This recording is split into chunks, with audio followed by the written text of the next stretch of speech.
Shalom bwoko bw'Imana, inshuti za BCN TV, umuyoboro utembesha ubuzima bw'Imana ku bantu bose, tubasanze aho muri hose. Tubaha ikaze muri studio, by'umwihariko mu cya kiganiro tumenyereye cyane cya Faith in Action, uko imirimo yacu igaragaza kwizera kwacu, cyangwa se kwizera kwacu kugaragazwa n'imirimo n'ibyo dukora. So tubaha ikaze muri ya gahunda twatangiye yo kuvugana n'abantu bakishakisha bagishaka ibyo baremewe, cyangwa se gufiringa kugera muri destiny zabo, cyangwa se icyo twita umuhamagaro. Usanga hari abaganga babikora ariko mu by'ukuri bakabaye ari abavuzi beza, bakabaye ari aba businessman cyangwa se abacuruzi beza, hari abarimu bakabaye abapolitisiye beza. So ugasanga abantu baravunika cyane cyangwa se barakora ibintu batishimiye kuko mu by'ukuri barimo bakora ibyo bataremewe. So niyo mpamvu tuvuga ngo ugasanga abantu bararinda barunduka cyangwa se barangiza iminsi yabo ku isi bagishakashaka, akora iki bikanga agakora iki bikanga. So uyu munsi rero twabazaniye umwe wanyuze muri ibyo ariko aza kwisanga rwose ari mu cyo yaremewe. Ndababwiza ukuri ko yanyuze mu bintu byinshi pe. Nawe yakoze iki na kiriya, yanyuze mu bucuruzi bw'amabuye y'agaciro, yanyuze mu kazi akora muri NGO benshi bifuza batanapfa no kurekura bagezemo. Yarize kabisa, afite impamyabumenyi z'ikirenga ebyiri masters. So ariko birangira agiye kuba umushumba. Ndizera ko mbikishije amatsiko ariko ndayamara mu mwanya. Ni karibu.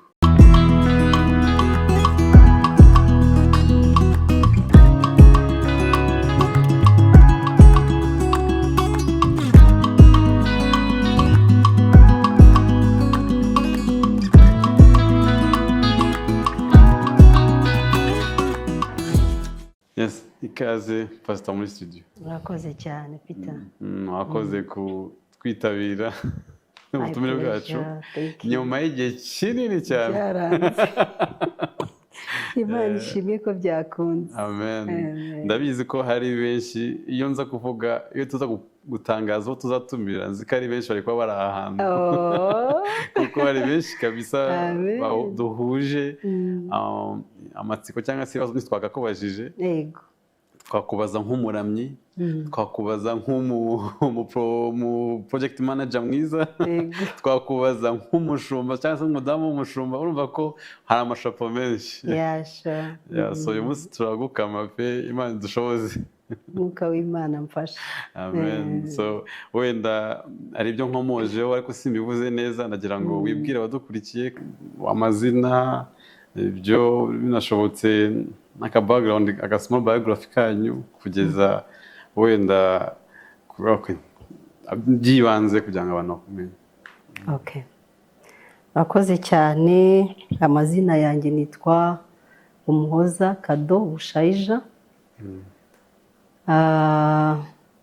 Nkaba nkijijwe, nkunda Yesu, nkaba ndi umumama, umubyeyi w'abana 4 mu nda na 2 ndera. Hanyuma nkaba ndi umugore n'umufasha wa Pastor Peter Bushayija. Nkaba ndi umushumba wungirije mu itorero rya Evangelical Restoration Church Paruwasi ya Muyumbu. Nkaba ndi umwanditsi w'indirimbo zo kuramya no guhimbaza.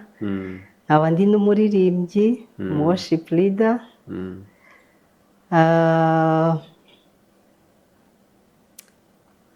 Ikindi ni ikiravuga haba. Okay.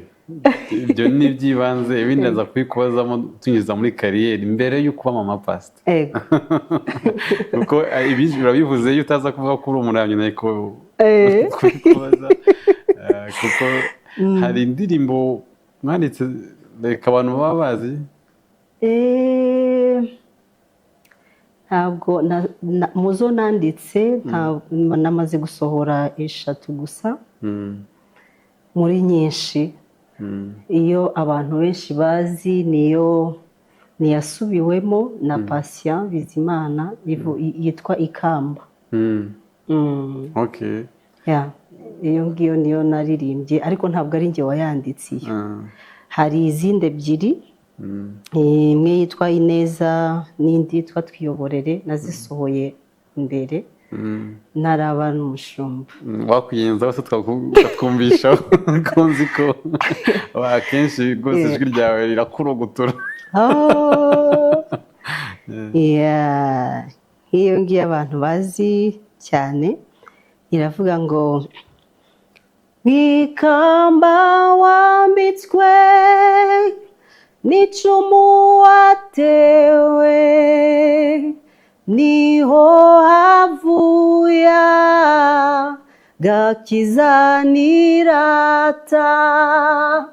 Ikamba wambitswe n'icumu watewe niho havuye gakiza nirata. Amen. Wabitangiye ukiri muto cyangwa ni ibintu mwahawe nk'impano wenda mumaze gukizwa? Ibyo kuririmba nabitangiye nkiri muto, namenye ubwenge nisanga ndi muri korali. Mfite nk'imyaka 4, 5 nabaga muri korali abamarume baririmbagamo barumuna ba mama gutyo muri Eglise Catholique.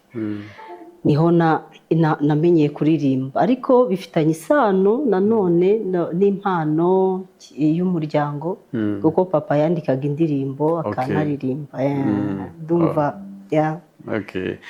nabone rero nadutware muri hahise hanyu, mbese mbere mwakijwe mute, mwubatse kariya yanyu mute, ubihuze tubwire mbere yuko pastor tukumenya yari muntu ki?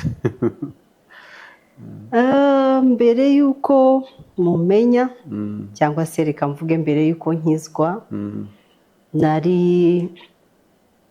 nakijijwe mu mwaka wa 2000 ndi muri senior 4.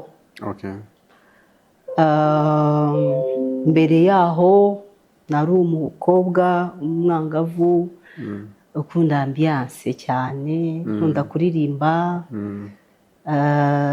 Mu byo ntavuze nivugana uko mfite identical twin, mfite impanga dusa cyane. Ibintu byinshi twisangaga turi kumwe turirimba tubyina mu bigo twizeho sekila tubyina turi abaskuti, habaho ibyo bita amaspectacle mu bigo by'amashuri. Twabaga turi mu ba mbere bari buririmbe n'interpreta Celine Dion, Maria Carey n'abandi. Ndibuka ko naririmbye n'indirimbo ya Brenda Fassie, ntazi n'icyo bivuga, twakunde amagambo gusa nkagenda nkayaboroka. So uwo niwe yari jyewe ndi umuskuti. Ntakundi ibintu by'Imana, ibintu by'Imana. Ndi umunyedini mwiza wakuriye muri korali nk'uko nabikubwiye mu rugo, y'abarokore cyangwa abakatolike. Muri Kongo buriya korali z'abakatolike hari n'icyo bita mouvement charismatique, mama yarimo cyane. So twateraga amakorasi tugahimbaza, byari ubuzima bwa buri munsi. Ariko bigeze ku bintu by'abarokore numva ntabwo ari ibintu biryoshye byo kwirukankira cyane cyane ko nabonaga abarokore basa nabi ku ishuri. Nibo bari bafite ubuzima buri mediocre. So nkumva simbifuje hamwe na bamwe n'imico yabo, nkabona ndabarusha ingeso nziza, burira igipangu cy'ikigo nge sinyurira ibintu nk'ibyo. Umva rwose ndabarusha gukiranuka, Yesu naza nigiye wazahera ahubwo mwe muzasigara. Ndi umucamanza utoroshye. Numva ari bo banyabyaha ngiye nkiranutse. Ibuka ko rimwe najya ariko nkunda indirimbo zabo. Najyaga mu materaniro ubwo mu kigo cya secondaire muri interna, hanyuma hajyamo nigeze kujyamo nambaye rinete za fime mu gitondo kubera diranja nambaye nk'umusitari indirimbo zarangira nkahita nisohokera kuko numvaga interest yanjye irangiye kugeza ubwo rero naje gukizwa ari muri vakanse nza kumenya ko uburere bwiza no kurebera agakiza mu ndorerwamo y'abandi atari byo nsangana umunyabyaha w'umugani wa Paulo inyuma y'abandi ndi mu b'imbere Imana ingirira neza ndakizwa byaje bite uko kwisubiramo kwari kuvuye kuki habaye igiterane cy'urubyiruko ndabyibuka muri Big Tent muri CLA icyo gihe hanyuma haraba urubyiruko bafite passion bashaka ko urundi rubyiruko rukizwa bakajya bakadukurikirana icyo gihe ndabyibuka hari habaye igiterane kirekire ngira ngo ni gahunda yo muri Assemblies of God yitwaga CIE yahuzaga urubyiruko rwo mu ntara zitandukanye hanyuma baza kuvuga ijambo ry'Imana nkorwaho hanyuma njye imbere mbwira Yesu ni ndaje ariko abantu wasekaga bya bintu wapingaga byisangamo gutyo hanyuma ariko sinumva ikibaye sinamenya n'ikibaye numva nkozweho nakiriye Yesu ariko hari aho ndi bukomeze bwa buzima bwanjye busanzwe ngira umugisha hari umuntu wari wabibonye ko nagiye mu b'imbere kandi anzi ngira ngo yarasanzwe nkurikirana ku buryo nibuka yigeze aza ku ishuri nigaga la Colombière arakomanga muri direction asaba directeur ko tubonana kandi ari umwana w'umusore baransohora nsanganzaniye Bibiliya ye n'akanote ko kuvuga ngo Yesu aragukunda ndavuga uyu muntu ari seriye wari umaze ugeze sinafone kwabuze ubwo muri la Colombière yari muri vacances urumva nahise ntangira senior 5 yego so uwo musore yaje kundeba muri senior 5 ntabwo yigagamo aho ngaho uya yari umuntu ufite akazi ukora ibye mu murimo w'Imana ari abavugabutumwa kabisa gutresinga bakagukurikirana baradukurikirana gutyo hanyuma nza gusanga mu gihe gito cyane ubwo nari ntaramenya ngo what next kuko nari nkirijwe mu giterane ntazi ngo church ni biki church z'abarokore nderekeza he nuko niba rero hari structure yari ihari yo gukurikirana abakijijwe birashoboka akagomba kuba hari yaranshyize wenda mu bazakurikirana hanyuma nza kugira umugisha haza kuba undi muntu muri icyo cyumweru haje kubaho abana duturanye babatijwe baradutumira hanyuma tujyayo ndabyibuka njye n'impanga yanjye tugezeyo dutangira kuririmba indirimbo za makoma bari kuziplayinga turaziririmba koko nkuko mwari musanzwe yego yari umusore w'umuworship leader aratwumva aravuga ati ariko aba bana bari they can sing aradukurikirana aratubaza se muri abahe turamwibwira n'ibiki asanga turi hafi ya church duturanye na church hanyuma atangira kuza kudukurikirana mu rugo aratwinvitinga muri repetition tujyayo twumvaga ari ibintu nyine byo kuryoshya thank you twumvaga ari ibyo nta bindi birenze ntabwo twumvaga the meaning y'agakiza sister wawe yatarakizwa yakirijwe muri repetition ankurikiye kuko uwo musore yari abizi ko umwe yakijijwe ariko undi atakijijwe noneho turi muri repetition aravuga ngo ninde ushaka kwakira Yesu tumuhaye amahirwe twin sister wanjye akirizwa muri iyo repetition ngo haba hajemo ibyo kwiyiriza no gusenga haba hajemo ibintu byo kuba by'imyambarire myiza itari twadukabutura umuntu yambaraga nyine noneho tugenda tugrow immediately twahise twinjira mu murimo w'Imana twasanze barimo bafominga worship team yaho hanyuma tuba initiated gutyo turinjira aradukurikirana akageza mu rugo amasengesho ahari akaza kudusabira uruhushya aradukurikirana pe kugeza igihe twisanze noneho dufite personal interest mu gakiza. Amen. Umuntu umujene fie urimo kwiga la Colombier yarakijijwe umustar ufite impano ubigumamo kugeza uyu munsi. Yego, kuva icyo gihe yari challenge. Abantu benshi ntibatekerezaga ko nzabigumamo. Ndibuka ko nkimara gukizwa twahise twimukira Rubavu, noneho dutura hariya ku mazi hafi ya boîte de nuit bita kwa Nyanja. Abana twiganaga baravuga ati wowe n'ukuntu ukunda kubyina. Nakundaga kubyina ariko ntaragera muri boîte. Numvaga boîte n'ababyeyi ntibashobora kubyemera ko njya muri boîte. Ariko numvaga atari option. Gusa basa nkaho bankanguye. Hari ahantu ugiye uzajya muri boîte nubwo uvuze ngo urakijijwe ariko ntabwo uzamara kabiri. Ndavuga nzakamara. Ubwo ikintu cyampishaga ni uguhita nijugunya mu murimo. Nicyo kintu abantu batazi. Buriya umurimo w'Imana ni cover, ni protection. Ni protection rwose. Hari ibintu Imana itemera ko bikubaho kuko uri mu murimo. Ariko n'abakoreramo ibyaha n'ubundi. Hari n'abakoreramo ibyaha kubera umutima, navuga umutima muke. Ubwo bigenda, ubwo wabivuga iki? Babandi n'umuntu usanga bari mu murimo w'Imana ariko still bawupfiramo. Ubu uri umunyabyago kabiri, kuko uba icyo ugomba gusingira ubutagisingiriye, na image ugomba gutanga ubutayitanze. Hanyuma ntabwo ikirenge cyawe ntikiri mu by'Imana, ntikiri no kwa Satani. So actually uba uri naked, ubu wambaye ubusa, uba uri exposed. Ikintu cyose cyakubaho. Nibwo mfite ingero nyinshi z'abantu twakoranye umurimo w'Imana babikoze gutyo, ariko abenshi ntibakiriho. Ujya kumva umuntu arakenyutse, ukumva ikintu kiramukubise, ukumva kanaka twaye inda asohotse muri korali. Ibintu biri bizarre. Ubuzima bigaragara yuko uri exposed, nta kitakubaho. Ni ikintu kibi mukundwa w'Imana niba uri mu murimo w'Imana.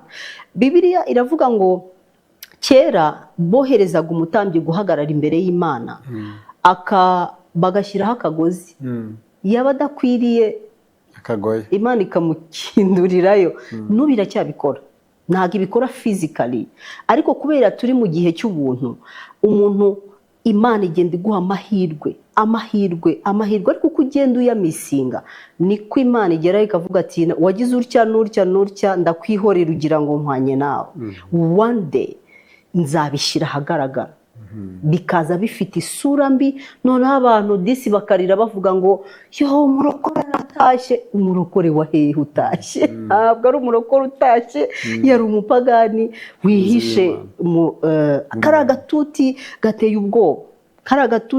ubwoba, kariho life, kariho death. Iyo umuntu abikinishije, mbonye abantu bapfa ukabura n'icyo uvuga, kandi bari mu nzu y'Imana, ukabura ngo urarira se n'umukiranutsi utashye.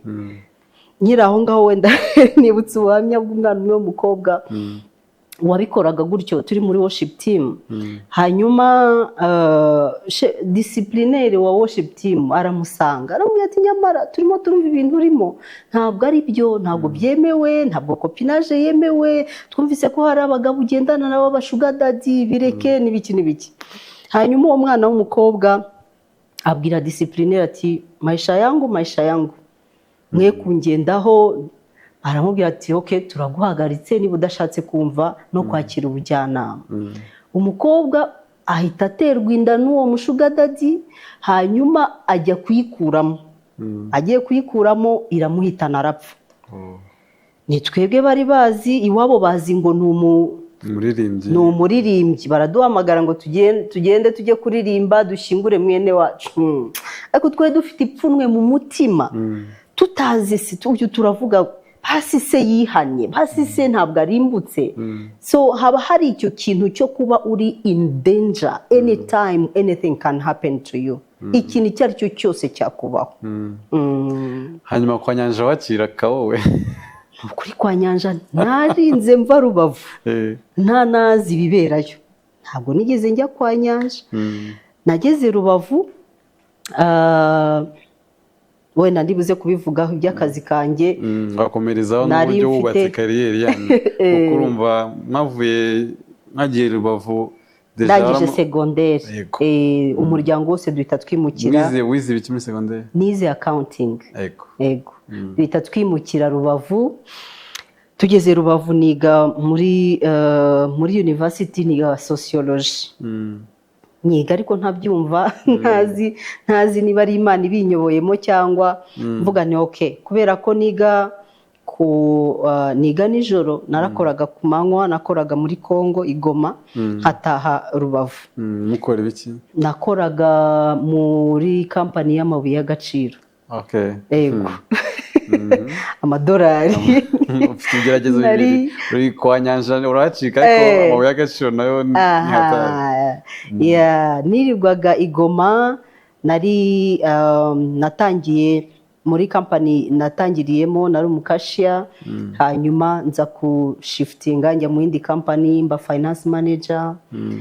Nahakoze imyaka igera muri 5 kuko nasohotse muri segonderi mpita nkora, mpembwa mu madolari, byari biryoshye. Ku buryo navuye muri ubwo buzima. Nicyo nashaka wenda nsubiye inyuma gatoya. Nabaye umukristo maramaje, ndi mu murimo w'Imana, kandi ubuhamya bwanjye numvaga ari cyo gishoro mfite muri iriya si ya Goma, Rubavu. Abantu benshi bahazi, bazi ko hajya habamo compromise nyinshi ku rubyiruko, hajya habaremerera. Kubw'ubuntu bw'Imana yarahandindiye, ni ukuvuga ngo ingendo zanjye zari zibaze. Byari ku kazi ku manywa, nkataha ku kazi njya ku ishuri ku mugoroba mu university. Niba hari amateraniro cyangwa amakesha nkayajyamo, nkataha mu rugo. Iyo niyo yari sako yanjye, ubuzima bwanjye bwose hariya, kugeza igihe nshakiye.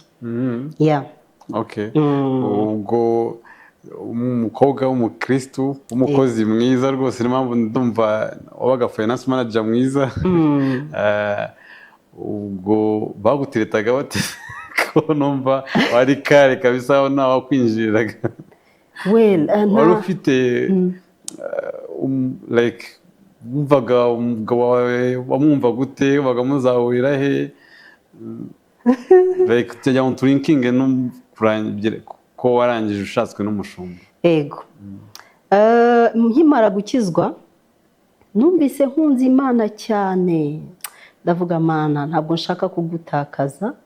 Mu bumenyi bwanjye butari bwinshi, kubw'ubuntu bw'Imana ingirira neza, ariko ndahiga. Ndavuga ngo ngomba kuzashakwa n'umupasiteri. Ugikizwa cya gihe ushyushye rwose nkikizwa. Icyo kintu kimbamo, nkajya nanagikominika. Abantu bose twabanaga, environment yanjye, abakobwa twaririmbanaga, buri muntu yavugaga inzozi ze. Nge nkavuga ni mumbabarire, nzarongorwa n'umupasiteri. Aho benshi badashaka. Bakanseka. Abakobwa benshi kubwira umupasiteri cyangwa umusirikare ntabwo babirimo. I tell you, sinzi ukuntu byaje mu mutima wanjye, ndakigambirira. Ndavuga, umusore utari muri iyi nzira yo kuzaba umushumba ntabwo azanyegera. So muri Kongo nyine urumva ni environment y'abantu batereta, umuntu wari we wese. Bye rero ubuzima bwanjye ntabwo bwigeze, nayo mahitamo nari mfite ntibyigeze binyemerera kuba nafungura room y'umuntu wari we wese kwinjira mu buzima bwanjye. Aho ngaho muri ubwo buzima, kubera ko nari nzi icyo nshaka. Ndi umukristo, ntashobora gukora copinage. Ndi muri worship team, ndi worship leader, ndi image ya church. Noneho nzi n'icyo nshaka. Uri umusore nyine uhita uje muri Kongo bazi no gutereta. Ushobora gufata izuru ryawe akarimaraho nk'umunsi wose, akubwira ukuntu izuru ryawe ari ryiza, ukuntu usa na Bikira Mariya. Ariko abakijijwe se bo ntibazaga wabona mu ishusho y'uko yaba umushumba? Abakijijwe kuko bo twasenganaga bari banzi. Buriya abantu musengana baba bazi imbibi, baba bazi imbibi zawe aho wazishinze, baba bazi aho barenga n'aho batarenga.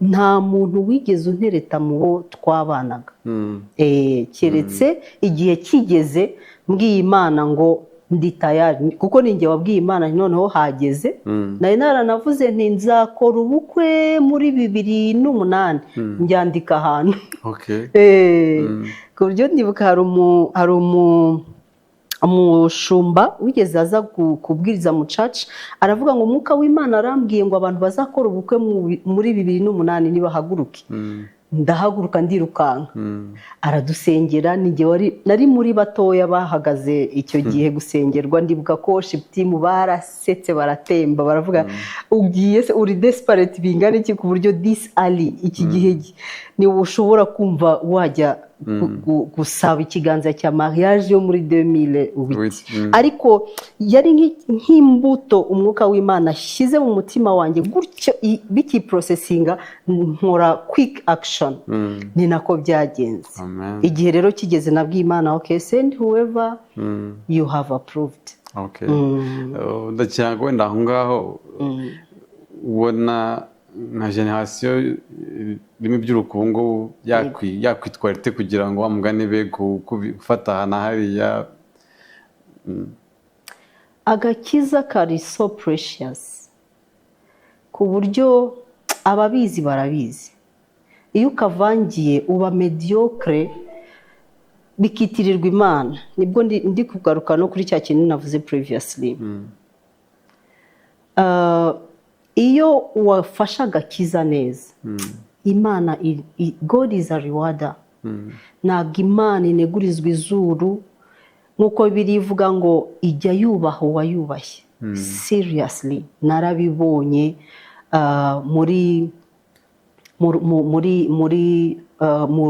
mu gihe cyanjye cyo kuba urubyiruko kandi ubwo icyaje kuba tumaze kwimukira Rubavu hashize igihe gitoya nk'imyaka 2 gusa papa ahita apfa ego noneho twisanga abandi bavandimwe banjye bakuru bari baragiye kwiga i Kigali n'igihe wari uri aho ngaho muri environment Goma Gisenyi nisanga ndi kumwe na mama papa aragiye muri ubwo buzima ntekereza ko nabyo byafashije kuba so mature ku buryo numvaga nta kintu cy'Imana cyo gukerensa gihari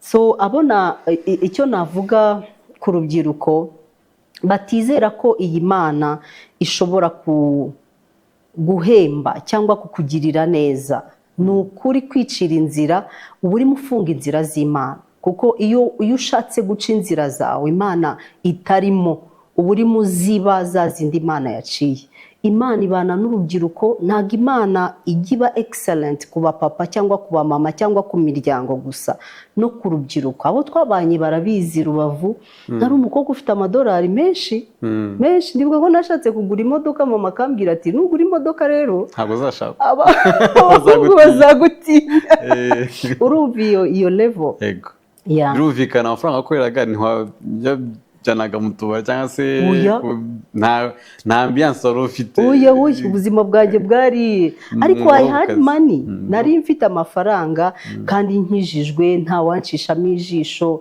I stood for God. Ese wenda umuntu abyumvisha ubuzima bwawe wavuga ati wenda ntago byatinze wenda kurushaka ku buryo watekereza ko waca ku ruhande wenda pampampa umuntu atekereje gutya yaba yibeshe kuko harimo benshi bitinda bavuga ati maybe nahindura wenda imisengere ntabwo kuri jye byatinze urumva ku myaka 24 already nari ngeze mu rushako noneho wenda tubwire kuntu umutware wawe mwahuye Mana yanjye gatoya wenda mu birezime kugira ngo tubize kutwinjiza noneho mu buryo mwaje ku transitioninga muva muri career mujya mu umutware wanjye rero duhura yari perezida w'urubyiruko mu itorero My Twin Sister asengeramo hanyuma tuza gukora ibirori bya anniversaire Rubavu ni ukuvuga Twin Sister yagombaga kuza muri ibyo birori kuko tugira birthday umunsi umwe nyine amanukana n'abashuti be n'inshuti ze za hafi. Umuyobozi we yazamo. N'umuyobozi we yari sekreteri muri komite y'urubyiruko muri urwo rusengero. Aho hahandi nakirijwe nagera Rubavu nyine nkahita shiftinga nkajya mu rindi torero. So baraza gutyo ndababona nk'inshuti n'abavandimwe bene data muri Kristo, bazanye na twin sister. Sinabitindaho, nyuma tukajya ducatinga tuvugana amakuru asanzwe, mumeze mute, umurimo w'Imana. Yari famous cyane ku buryo ntashobora gutekereza yuko yaba ari aho ngaho nta muntu afite. Hanyuma rimwe rero ari ku mugoroba gutya arampamagara, yari asanzwe ampamagara ariko ngiye nkumva biri so mwene data, simbirenze aho ngaho. Hari akantu k'akablage kaduhuje kari gasekeje, numvise umuntu amubaza ngo ukunda iki, haravuga ngo akunda mayoneze. Ndavuga nicyo uriya muhungu ukunda mayoneze se, ndabaza ni anniversaire y'izaba ryari, nzamuhime muzanira igicupa cya mayoneze. Hari igihe namusererezaga nti anniversaire yawe ntabwo iragera ngo nkuzane igicupa cya mayoneze like so rimwe rero aza kumpamagara kuri call. Hanyuma turavugana bisanzwe, arambaza ati bimeze gute, noneho atangira kwinjira mu buzima bwanjye. Nawe yari aho yumva bidashoboka ko naba ndi muri iriya environment ya Rubavu, nta muntu uri aho ngaho. Ndamubwira ntibarahari, ariko ndumva narakoresheje message ivuga ngo ni ambuteyage. Arambwira ngo nshyira muri ambuteyage, ndaseka. Ndamubwira ni okay injiramo. Arambwira ngo urampa nimero kangahe, nubwo uri inshuti yanjye wafata nimero 3 nta kibazo. Noneho ubwo hari abandi nimero 1 2 bari bahari wabonaga bari potential. Noneho ahita avuga ati ati 3 ni hafi, ati misengera. So kuri nge byari joke. Naje kumenya ko biri serious gute, anyohereje message. Here's message ivuga ngo I mean what I said. If you accept, I will be the one who will fit your heart. Amen. Fitting your heart, this guy. Numva dana murakariye, nahise murakariye, ndavuga fitting your heart. Ko like wazamuye standard, ni gute wumva wa fittinga the heart. Hanyuma ndamwihorera, ndavuga ni si ibintu buriya ari seriye n'ibiki byose. Mfata time ndabisengera ko iyo message yambujije amahoro. Nashatse kwigira joke ngo neglecting ntibyakunda, kugeza igihe mfashe gahunda yo kubisengera. Nyuma y'iminsi 11 we mu bisengera, Imana yari imaze kunkonfaminga ko ari we. Then tuza kuvugana. Hanyuma se amakriteriya yo kubaza ubushumba cyangwa se ugomba kuzashakwa n'umushumba yarazuzuje na number 1 2 nabo bari babyujuje? Nari nzi ubuhamya bwe, ariko mbere ye gato hari uwo nari nemereye. Ari umu evangelist, burumva uri umusore w'umu evangelist uri potential, you know, kubw'amaso inyuma, amaso y'inyuma. Ariko uwo nguwo ntabwo byaje gukunda kubera ibintu byinshi ntari buvugira aha ngaha. Ariko umwuka w'Imana yarambwiye ngo siwe. Ndongera I had to go back and pray. Ngira Imana ni niba uriya rero atari we, mu minsi 3 ubu mpaye undi. Actually ku munsi wa 3 nibwo ya message yaje. Noneho nangiye kugrivinga no kurakarira ya message, vuga se umuntu uvuga ngo arafitinga umutima wanjye, ndumva ari arrogant. Nibwo umwuka w'Imana yambwiye ngo this is the 3rd day. Ntangira rero kubisengera nibiki. Nyuma y'iminsi 11 nuko numva mbaye furingiza amahoro menshi mu mutima. Nari nzi ubuhamya bwe ko nawe yari umuvugabutumwa akorera Imana, ari perezida w'urubyiruko aho yari ari he was really after souls. Nari maze kumenya ubuhamya bwe. Ubwo noneho batubwiye ko iyo periode wari ugikora Goma. Ego, hanyuma tunyuzemo noneho muri kariyeri yawe uburyo wayubatse, wakoraga mu by'amabuye y'agaciro mu finance manager, hanyuma biza kurangira mbese aho wanyuze kugeza ugeze noneho ku mapasiteri.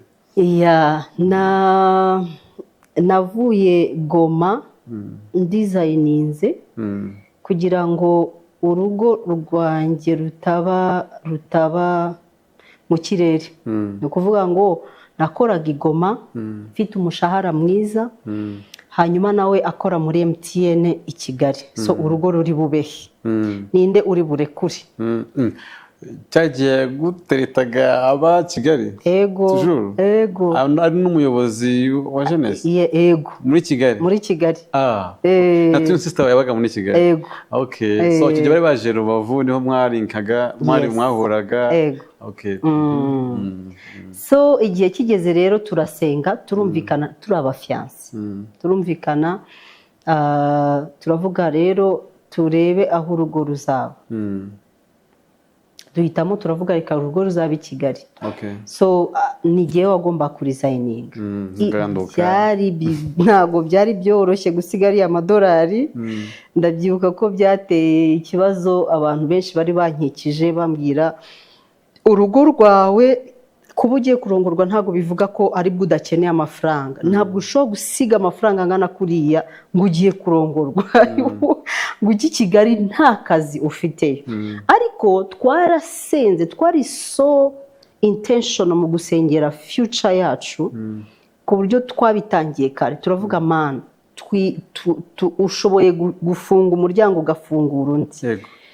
Ntabwo byahise biba ako kanya, ariko guess what, mbere y'uko ubukwe twakoze mariage civil na dote mu kwa 7 kuri 5, twagombaga gukora mariage mu rusengero kuri 16 z'ukwa 8. Ariko hagiye kugera namaze kubona akazi muri Kigali. muri wasezeye mbere ya mariage civile ndetse byose wasezeye akazi ka Goma? Yego naragasezeye kugira ngo nkore ubukwe ndi free, niteguye, ndi mbone n'umwanya wo kwisengera niki. Hanyuma nyuma yaho iyo waiting time nibwo Imana yampagama akazi. Hanyuma ikintu Imana yankoreye nibyo nari kubabwira nti Imana iri so faithful muri details. Imana irizerwa kugeza ku tuntu duto.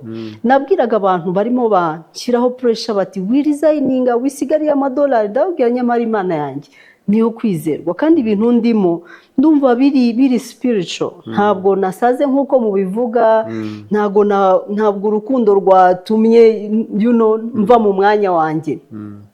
Turabisengera. Hanyuma ndibuka ko nabonye akazi 2 weeks before ya wedding mariage, ibyumweru 2 mbere yuko nkora mariage. Guess what, icyo kigo ninjiyemo ntibari banzi, bari bazi ko bakiriye umwana w'umukobwa ariko ufite ubukwe vuba aho ngaho. Imana impera umugisha muri icyo kigo, banshingira nkaho maze nukuvuga ngo ya myaka babandi igoma ibyo bagomba kunkorera nk'abakolege maranye nabo imyaka. Imana yahagurukije imitima yabari abantu ninjiyemo mu byumweru 2 bamwe bataranambona n'isura. Baratwerera, bampa imodoka itwara ababyeyi, ibintu byose mpagirira umugisha. Hari mu bisemu kariya n'ubundi nk'iyo wakoragamo? Yego byari n'ubundi mu mabuye y'agaciro. Gusa aho nahise ninjira njya gukora muri department ya internal audit, nubwo naje gusoza mbaye human resource. Nabaye HR aho ngaho. Nibwo rero nyuma yaho nasohotse njya gukora muri NGO. Ukora mu nk'ibiki?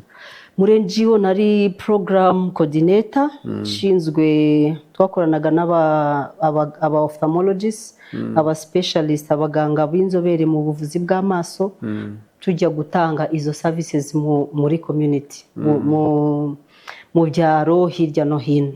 So nibyo nari nshinzwe coordination ariko nshinzwe na capacity building, kohereza abantu mu kujya kwiga hanze. Gusa byari bivuye ko numva kuva muri finance tujya muri secondaire nakubwiye ko rize accounting, ariko ngize muri university niga sociology.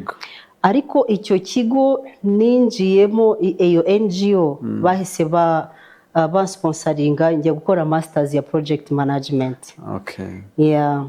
Hanyuma rero nibwo nagendaga growinga gutyo. Mama pasiteri uri mukora n'ibyo byose. Namaze imyaka 8 muri iyo NGO, ariho nexitingiye nza kuba full time. Byaje bite kugira ngo kuko umuntu akurikiranye ubuzima bwawe urumva ko kabisa ari faithful mu kazi no mu rugo, kandi wumva byawe byose wimpactinga naho wakoraga. Umuntu yakwibaza none se n'ibyari bihagije kuba wakomeza gukora umurimo w'Imana aho ngaho n'ubundi, kandi ko bakenewe abantu babizerwa bari muri iyo corporate world barakenewe, kandi kugira ngo bubahishe Imana aho hantu ntibyari bihagije kuba wagakorera aho ngaho? Nkuko nakubwiye nkiri umukobwa nari narasabye Imana ko nzaba umugore w'umushumba. So igihe kigiye kugera rero ko umugabo wanjye ajya muri full time, ajya kuba umushumba, ndibuka twasenze twiyirije umwaka wose tubisengera tubwira Imana ntabwo dushaka kugenda mbere, ntitunashaka kugenda nyuma. Please tuyobore kugira ngo tumenye the next step. Kwa kundi wumva mu bugingo bwawe hari nk'ikintu kiri kubira. Mwamamaye imyaka ingahe mu bantu? Ibyo byabaye 2014. Twakoze ubukwe 2008. So mwakoze ubukwe atari umupasiteri, ariko ufite isezerano ko uzashakwa n'umupasiteri. So muri iyo myaka nibwo isezerano ryari rigiye gusohoka cyane. Muri iyo myaka itari myinshi, urumva bwibaye ingahe? 6 imyaka 6. So nawe warabyumvaga ko aricyo gihe cyo agiye kuba full time nawe agasezera? Twari tubihuje vuga se Imana ko twumva tuzagukorera. Naje twagiye tuganira nyine tukavugana passion n'iki, hanyuma turabyumvikana twumva turabyakiriye ko tuzakorera Imana, ariko ryari bizanyura he, icyo kintu tutazi aho uko bizagenda. Dufata umwaka wose twiyiriza tubisengera. Hanyuma kubw'ubuntu bw'Imana, Imana imuyobora ku mubyeyi wacu Apostle Yoshua Masasu. Hanyuma aragenda aramubwira ati ndumva nkaho igihe cyanjye cyo gukorera Imana kiri hafi, ariko sinshaka guhusha. Nijugunye mu biganza byawe, umbere maso. Kuko twari turi munsi ya leadership ye hariya Casa Bonita. So uko niko byaje rero. Hanyuma suppose kugendera rimwe wowe nawe cyangwa yari umwe kubanza kugenda? Oya, urumva ntabwo nibonaga immediately nk'umushumba. Numvaga ndi backup aho ngaho. Kandi mu kazi kanjye uko nakoraga church ikiri ntoya, nagiragamo ingendo nyinshi mbere tutaraba abashumba, zo kujya hanze. Numva naragiye muri Asia, mu Buhinde nk'inshuro nk'ebyiri, muri Thailand, muri Bangkok inshuro nk'ebyiri, mu bihugu bya East Africa aho byari muri ya NGO wakoraga. Niko kazi mwakoraga? Habagamo no kujya muri za trainings zitandukanye. Urumva nari nshinzwe capacity building, nagenda no kujya kureba abanyeshuri nohereje mu bihugu hirya no hino. Byari biryoshye, arimo kashi. Byumvikana. So niba wamubwiraga ati senga Imana ubundi ugende. Imana imaze kuvuga ko igihe cyageze, umubyeyi wacu abikonfaminze, numvise ndi at peace. Avuga go genda, ko numvaga inyuma ndi backup. Ariko ntabwo ariko byaje kugenda, ko nakoraga ku kazi bisa nkaho nta fulfillment mfite. Nageze aho ntakaza uburyohe bwa kazi. Bendo gasa nk'akaryoshye. ibyo bintu iyo stage irabiha aho ubyuka ukajya ku kazi ukumva bibaye bade n'ukumva bibaye bibi kubera ko wumva uri muri wrong place ariko byatangiye bite nari ntangiye gusenga nsaba Imana ku promotion numva nshaka next level sinzi numvaga naba nk'umudeje hari mbwira Imana ni upgrade my level urumva nari maze gusoza masters muri project management maze kugira connections muri NGOs zitandukanye maze kumenyekana hanyuma numva rero nshobora kujya kuri next level ndimo mbisengera Imana irambwira ngo I promise ngiye kuguha akazi keza gutyo wumva ndacelebra numvaga ngiye kwicara muri office kabisa yindi ibintu nk'ibyo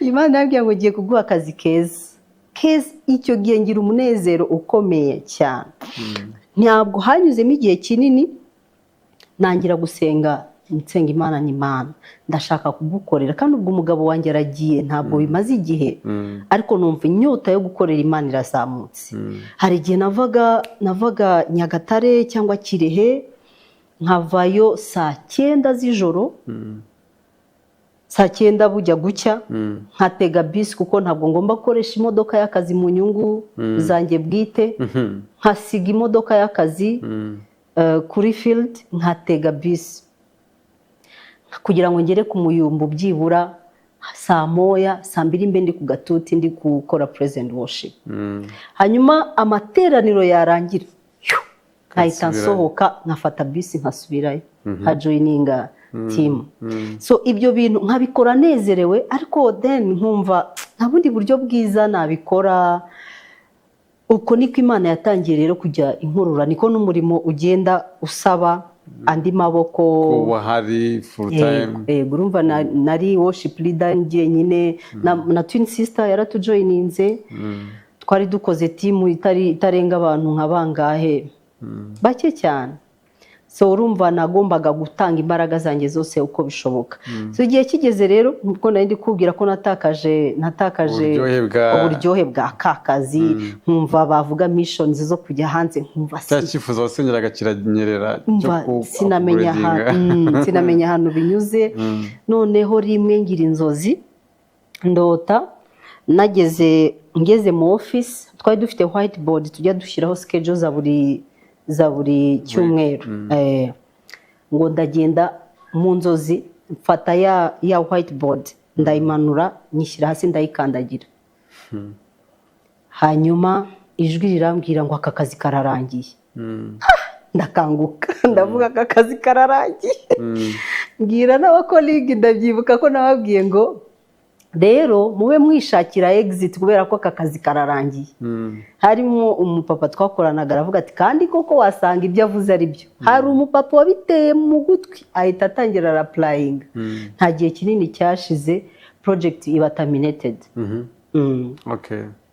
ngo kuko baduhaye leta zidusohora mu kazi so ariko nkira aho ngaho kuko numvaga ko umugabo yagiye financially ninjye ugomba kuba backup ntabwo numvaga nahita nubwo mbishaka inyuma ndimo ndabisengera nasengaga nsa nkaho ndi gucitinga umugabo wanjye mbwira Imana ngo ugiye muri full time ariko atari ibintu kuri table twashyiraho tukavuga ngo we agree nkawe yambwiye ati ugiye kunkora ibiki ko ngiye nawe ni gute wahita uza ako kanya pastor noneho reka dufata akaruhuko gatoya nze noneho tubijyemo neza ko iminota yayigeze ariko turagaruka muri part 2 tunabwira abadukurikiye murumva ko bigeze ahakomeye bigeze kuri finale so kugira ngo umwanya mutoya kandi ukeneye kubyumva ukuntu byaje iyi transition yabaye reka mutwemerere tufate amazi hanyuma tugaruke dukomerezaho Imana ibahe umugisha